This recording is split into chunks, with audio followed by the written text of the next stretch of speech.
So 6,637 కోట్లు సర్కార్కు rice మిల్లర్లు చెల్లించాల్సినటువంటి బకాయిలు. మరి ఎందుకు ఆ బకాయిలను తీసుకుంటలేవు? బకాయిలు ఎందుకు కలెక్ట్ చేసలేవు రాష్ట్ర ప్రభుత్వం? సో కేసీఆర్ హయాంలో 4,900 కోట్లట, కాంగ్రెస్ హయాంలోనేమో 1,600 కోట్లు అని చెప్పేసి చెప్తా ఉన్నారు. సో బకాయిల జాబితాలో రాష్ట్రం నుండి 2,388 మిల్లులు బియ్యం ఇవ్వరు, డబ్బులు చెల్లించరు, 12 ఏళ్ళుగా ఎదుగుతారు, కేసులు పెట్టినా, జైలుకు పంపినా, ఆస్తులు జప్తు చేసినా జాంతనాయ్. ప్రభుత్వం ఇచ్చినటువంటి ధాన్యాన్ని ఇచ్చినట్లే అమ్ముకొని సొమ్ము చేసుకున్న వైనం ఉక్కు పదం ముప్పాలని సర్కారు నిర్ణయం. సో ఇప్పుడు సర్కారు ఏం చేయాలి? ఈ మొత్తం దీనందరినీ కూడా కంప్లీట్గా సీజ్ చేస్తే అయిపోతుంది కదా.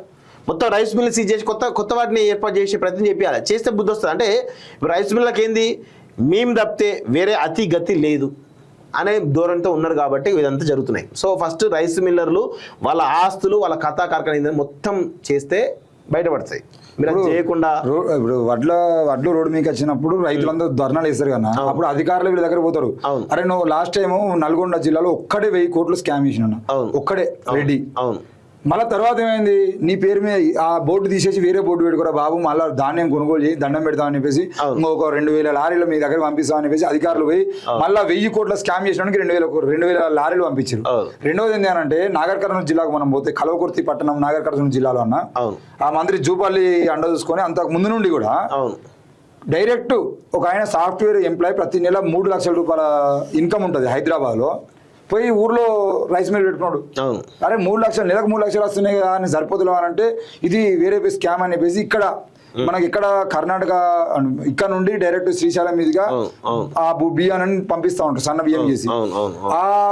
ఆ స్కామ్ చేయడం కోసం 3 లక్షల జీతాన్ని వదిలేసుకొని వచ్చి కలకుర్తిలో నాగర్ కర్నూలు జిల్లాలో ఎక్కడో రైస్ మిల్ పెట్టుకొని బతుకుతున్నాడు ఆయన. ఏంది అని అంటే ఏం లేదు, 1000 లారీలు పంపించేది అంటే 400 లారీలు మళ్ళీ వెనుకకు పంపిస్తారు.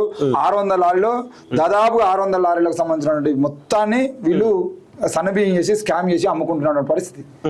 కలవకుర్తి ఒక్క కలవకుర్తిలో ఎన్ని జరుగుతున్నాయో మనం చూడొచ్చు లెక్కలలో, 1, 2 అని కాదు. ఈ రైస్ మిల్లులకు సంబంధించి చూసేది అంటే వట్టజాయన్ అయిన అరెస్ట్ చేసినటువంటి నల్గొండ అధికారులు ఎవరైతే ఉన్నారో, మరి అంతకుముందు 1000 కోట్ల స్కామ్ చేసినటువంటి ఓ రెడ్డికి సంబంధించినటువంటి రైస్ మిల్లులను స్కామ్ చేసినటువంటి రైస్ మిల్లులను మొత్తానికి సీజ్ చేయడం కానీ వాళ్ళని అరెస్ట్ చేయడం కానీ ఏమైనా చేసిరంటే ఏం లేదు. అంటే మీకు నచ్చినట్టు ఉన్నటువంటి వాళ్ళను అరెస్ట్ చేస్తారు, అంటే మీకు నచ్చకపోతేనే అరెస్ట్ చేస్తారు, మీకు నచ్చేది ఉంటేనేమో వాళ్ళని వదిలేస్తారా? ఇంతకన్నా దారుణం ఏముంటుంది?